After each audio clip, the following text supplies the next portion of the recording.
Hello friends, Bihar police sub inspector 1275 का mains exam आज के दिन यानी 25 फरवरी के मेंस एग्जाम सक्सेसफुली कंडक्ट करवा लिए। किसी भी तरह का पेपर लीक जैसे कोई भी चीज़ें सुनने में नहीं आए और सक्सेसफुली एग्ज़ाम यहाँ पर सभी के सभी पटना जो सेंटर से रखे गए थे और सभी सक्सेसफुल एग्ज़ाम यहाँ पर हो गए। 2 शिफ्ट में एग्ज़ाम हुए हैं और दोनों शिफ्ट के पेपर को लेकर हम लोग बात करें तो जहाँ पर शिफ्ट 1 का फर्स्ट वाली की बात करें तो यहाँ पर जिन्होंने भी फर्स्ट शिफ्ट में हिंदी पेपर में यदि आपने मेहनत थोड़ा सा भी नहीं कर रखा है हिंदी पेपर में तो बहुत सारे कैंडिडेट यहाँ पर बहुत सारे तो कहना थोड़ा गलत होगा पर कुछ कैंडिडेट ऐसे होंगे जो हिंदी पेपर भी क्वालिफाई नहीं करते हुए दिख रहे हैं, क्योंकि पेपर इस बार हिंदी पेपर को थोड़ा सा पेपर पूछने के तरीके बदले गए। जहाँ पर आप आसान प्रश्न सिर्फ आप बिना पढ़े जो भी आपने 10वीं में या 12वीं के समय में इससे पहले हिंदी के ऊपर मेहनत कर रखा है उसके दम पर आप क्वालिफाई मार्क्स पहुंच जाते थे, यानी 60 मार्क्स पहुंच जाते थे। ये भी बहुत सारे लोगों के लिए यहाँ पर हिंदी पेपर चैलेंजिंग रहा। तो यहाँ पर सभी के लिए चैलेंजिंग नहीं रहा और जितने भी मेंस एग्जाम तक पहुँचे हैं ज़्यादातर कैंडिडेट जो हिंदी ग्रामर के ऊपर कम से कम ध्यान दे रखा होगा, यदि हिंदी ग्रामर के ऊपर आपने ध्यान रखा तो आसानी से 30% है यानी 60 आपको मार्क्स करने 30% स्कोर करने 60 मार्क्स आपको जो स्कोर यहाँ पर मेंस एग्जाम में हिंदी पेपर में करने ये आसानी से हो जाएंगे। बात आती है सेकंड पेपर का। सेकंड पेपर ओवरऑल यहाँ पर हम लोग कट ऑफ के भी आइडिया लेंगे कि कट ऑफ किस तरह के कितना रह सकते हैं, सिर्फ आइडिया होगा। फर्स्ट जो लोगों की ओपिनियन है उस ओपिनियन के बेस के ऊपर जो लोगों ने पेपर दे रखा है उसके बेस के ऊपर तो यहाँ पर अब जब आप पेपर देखते हो तो पेपर ओवरऑल आपको ये चीज़ आपको समझ में आ जाएंगे कि आप काफ़ी हद तक पेपर को आसान कह सकते हो। काफ़ी हद तक, पूरी तरह से आप पेपर को आसान नहीं कह सकते। यहाँ पर जो भी प्रश्न पूछे गए यहाँ पर लगभग 55 से 60 के बीच में बिना किसी दिक्कत के रुकावट के क्वेश्चन को आप अटेम्प्ट ले सकते थे जो पूरी तरह से एक्यूरेसी के साथ, यानी जो भी मेंस एग्जाम देने जा रहे हैं 25,000 करीब लोगों ने मेंस एग्जाम के लिए अपीयर होने गए और इस 25,000 में से ज़्यादातर कैंडिडेट ये 55 से 60 के रेशियो में लोग आसानी से इस जो 100 क्वेश्चन में से जो पेपर 2 के ऊपर बात कर रहे हैं हम लोग यहाँ पर पेपर 2 में 55 से 60 के करीब आसानी से सही कर सकते थे। अब बात आती है उसके बाद का अप्रोच ये है कि ज़्यादातर कैंडिडेट जितने भी मेंस एग्जाम देने बैठे हैं तो ज़्यादातर से आप लोग बात करोगे तो 100 में 100 अटेम्प्ट यहाँ पर ले रखा है और 100 में जब अटेम्प्ट लोग ले रहे हैं तो 100 में ज़्यादातर कुछ क्वेश्चन तो लोग सही कर रहे हैं, यानी जो 40 क्वेश्चन के ऊपर ज़्यादा अटेम्प्ट लिया ज़्यादातर इसमें से 20 से ज़्यादा के करीब सही कर लोग आसानी से आ रहे हैं, 20 के करीब लोग सही पहुंच रहे हैं। तो यहाँ पर आपको एक आइडिया लग जाएंगे कि लगभग जो एक नंबर निकल कर आ रहा है ये नंबर आप देखोगे तो 75 से लेकर 80 के बीच में आ रहा है। ऑन एवरेज यहाँ पर 75 से 80 के बीच में सही किया जा सकता है। अब कट ऑफ के ऊपर थोड़ी देर के बाद हम लोग इसके ऊपर बात करेंगे, ये रेलेवेंट रहेगा। आखिरी में हम लोग इस पॉइंट के ऊपर बात करेंगे। अब बात करते हैं इस पेपर में बदलाव क्या रहा। पहला बदलाव तो आपको नजर आया करंट अफेयर में, जो अच्छे लेवल के करंट अफेयर पूछे गए और जो रिसेंट टाइम यानी जो आप मेंस एग्जाम देने जा रहे हो जिनमें से कुछ करंट अफेयर आपको जनवरी के हो जाएंगे, कुछ करंट अफेयर फरवरी के महीने के हो जाएंगे।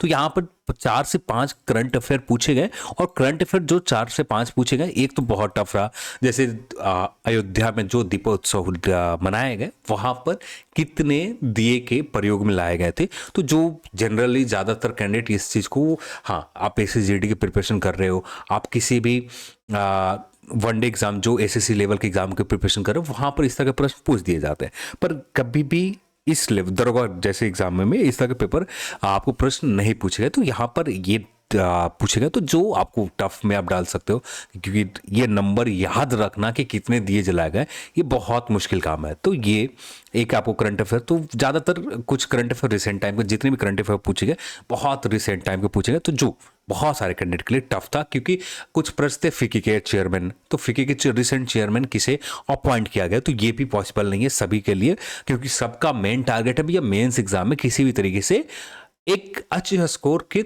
पर पहुंच सके। और उनका मेन टारगेट जब ये है तो क्योंकि सिलेबस में करंट अफेयर दिया नहीं गया और करंट अफेयर यहाँ पर पूछना नहीं था, तो यहाँ पर थोड़े से बदलाव के बाद करंट अफेयर पूछे गए, तो जो यहाँ पर सबके लिए नया था, तो यहाँ पर ज़्यादातर करंट अफेयर में आप 2 ही सही करीब करीब सही करके आ पाओगे, बाकी में आप तुक्का लगाने के अलावा आपके पास कोई ऑप्शन नहीं रहेंगे। 2 करंट अफेयर आप सही करके आसानी से आ सकते थे।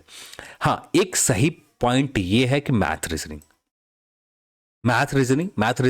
जैसे पिछले दरोगा की बात करें, वहां पर 25 से 30 के करीब करीब पूछे गए थे, पर इस बार बहुत कम गए थे क्वेश्चन। इस बार मैथ से लगभग 7 से 8 क्वेश्चन रहे और रीजनिंग से भी लगभग इतना ही रहे, तो टोटल 15 से 16 के करीब करीब यहाँ पर मैथ और रीजनिंग से प्रश्न पूछे गए। और यहाँ पर जितने भी मेंस एग्जाम सीरियस होकर प्रिपरेशन कर रहे हैं कि किसी भी तरीके से हमें मेरिट लिस्ट में आना है, तो वो ज़्यादातर कैंडिडेट ये 15-16 में से 15-16 आसानी से स्कोर लेकर जाएंगे। अब यहाँ पर जो हिस्ट्री सेगमेंट है, यहाँ पर पेपर को थोड़ा सा टफ बनाया गया। हिस्ट्री, एंसेंट और मेडिवल हिस्ट्री अच्छे लेवल के क्वेश्चन पूछेंगे।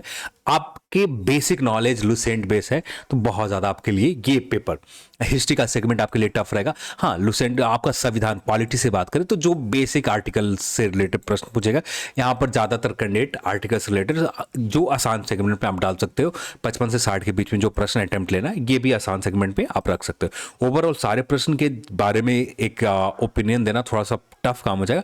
यहाँ पर फिजिक्स से जैसे अब लगातार आयोग के नए जो चेयरमैन है, उनके आने के बाद यहाँ पर फिजिक्स के इंपॉर्टेंट बहुत ज़्यादा बढ़ते जा रहा है।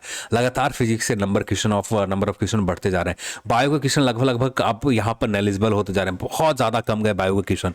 अब फिजिक्स और केमिस्ट्री बहुत ज़्यादा इंपॉर्टेंट रोल निभा रहा है, पर यहाँ पर फिजिक्स और केमिस्ट्री भी जितने भी प्रश्न पूछे गए, आपने यूनिट डायमेंशन या बेसिक चैप्टर जो है, उन चैप्टर को थोड़ा सा भी अच्छे से कर रखा है, तो इनमें से भी आपको कोई दिक्कत नहीं होंगे। जो दिक्कत होने वाले हैं, हिस्ट्री के कुछ क्वेश्चन के ऊपर दिक्कत होंगे, जो आसानी से वे कैंडिडेट जो लुसेंट के ऊपर आश्रित है। और यहाँ पर समय भी तो नहीं था, मेंस एग्जाम का रिजल्ट है, ठीक है, मेंस रिजल्ट आने के बाद लोगों के पास करीब करीब 1 मंथ का समय मिला, और 1 मंथ में कोई ज़्यादा एक्स्ट्रा चीज़ें कर नहीं सकते। अब यहाँ पर आप कंपेयर करोगे 2019 के सब इंस्पेक्टर से, या कंपेयर आप करोगे पिछले दरोगा 2213 दरोगा से कंपेयर करोगे, तो वहाँ पर बहुत डिफरेंट टाइम था। वहाँ पर लोगों के पास समय भी मिले थे, हाँ समय उतना नहीं मिला था, पर काफ़ी हद तक अच्छे समय मिले थे। जब यहाँ पर आप बात करो तो यहाँ पर उतना समय लोगों के पास नहीं मिले। हाँ, काफ़ी हद तक कह सकते हो कि आपको यहाँ पर समय थोड़ा बहुत लोगों के पास मिला था। फिर भी यहाँ पर पिछले पेपर से आप यहाँ पर कंपेयर नहीं कर सकते। यहाँ पर आप आसानी से 75 से लेकर 80 के बीच में सही मेरिट के लिए आप फाइट कर रहे हैं, तो 75 से 80 के बीच में आप लेकर आ सकते थे। अब बात आती है कि कट ऑफ क्या रहेंगे, तो ये मेरा फर्स्ट ओपिनियन है। हो सकता है कि इसमें थोड़ा बहुत सुधार किया जाए। फर्स्ट ओपिनियन है, इसलिए मैं ध्यान देता हूँ कि फर्स्ट ओपिनियन जो निकल कर आते लगभग हमेशा उसी के करीब कट ऑफ रहा है। तो यहाँ पर जो भी कैंडिडेट 75 से 80 के बीच में स्कोर कर रहे हैं, चाहे आप ईडब्ल्यूएस में आते हो, ईडब्ल्यूएस में यूआर में आप आते हो, या बीसी कैटेगरी में आते, बीसी या ईबीसी कैटेगरी में आते हैं, ये 3 कैटेगरी के, ईबीसी के थोड़ा 75 से बिलो भी जा सकते हैं ईबीसी कैटेगरी, पर ये 3 कैटेगरी जनरल, ईडब्ल्यूएस और बीसी कैटेगरी, ये 3 कैटेगरी के लिए करीब करीब जो लोग भी 75 से ज़्यादा या 75 के करीब सही कर रखे हैं, 75 के करीब, यानी 76 जनरल के करीब, 76 जनरल की बात करें, यूआर की बात करें, इसमें प्लस माइनस अब भी के लिए फर्स्ट ओपिनियन है, इसलिए 3 हम लोगों ने ले रखा है। और जब डिटेल में हम लोग बात करेंगे इसके ऊपर आगे चलकर, बहुत सारे कैंडिडेट के से बात करने के बाद हम लोग इसके ऊपर डिटेल में बात करेंगे। पर फर्स्ट ओपिनियन जो है, लोगों के जो इनिशियल पेपर देने के आने के बाद जो पेपर उन लोगों को जिस तरह का पेपर उनका लगा और जितना उन्होंने प्रिपरेशन किया, उसके आधार पर जैसे कुछ कैंडिडेट हम जो मिले हैं उनके क्या स्कोर ज़्यादातर कैंडिडेट के 80 के करीब आसानी से पहुंचे। पर 80 आप अब भी के ओपिनियन के हिसाब, अब भी आप देख रहे हो, जब फाइनल कुछ आंसर की, आयोग के आंसर की से आप जब आपका पेपर चेक किया जाएगा, कुछ क्वेश्चन कम होंगे, तो यहाँ पर मुझे जो लगता है, जनरल में आप आते हो, यूआर कैटेगरी में आते हो, 76 के करीब आपने सही कर रखा है।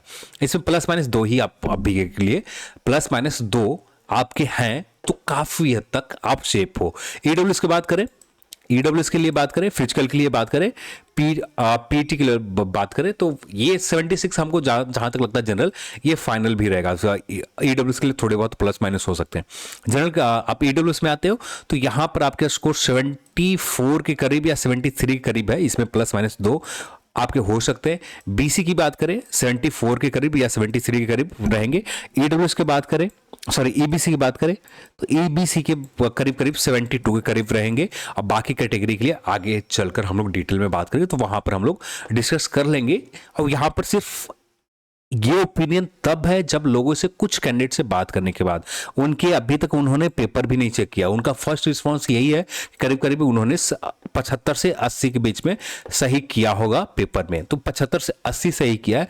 हाँ, यहाँ पर बात अब आती है कि फाइनल मेरिट लिस्ट के लिए बात किए जाएंगे। फिजिकल के बाद मेरिट लिस्ट की जब बात आएगी वहां पर आपको कट ऑफ जितने सीट है उसके ऊपर रहेंगे, तो थोड़ा सा कट ऑफ तो रहेगा। एक बड़ा नंबर में रिजल्ट यहाँ पर तो है नहीं कि आप एक बड़ा नंबर में रिजल्ट रहेगा, 2500 रिजल्ट देना, 3000 रिजल्ट देना, तो एक मैटर भी करता है।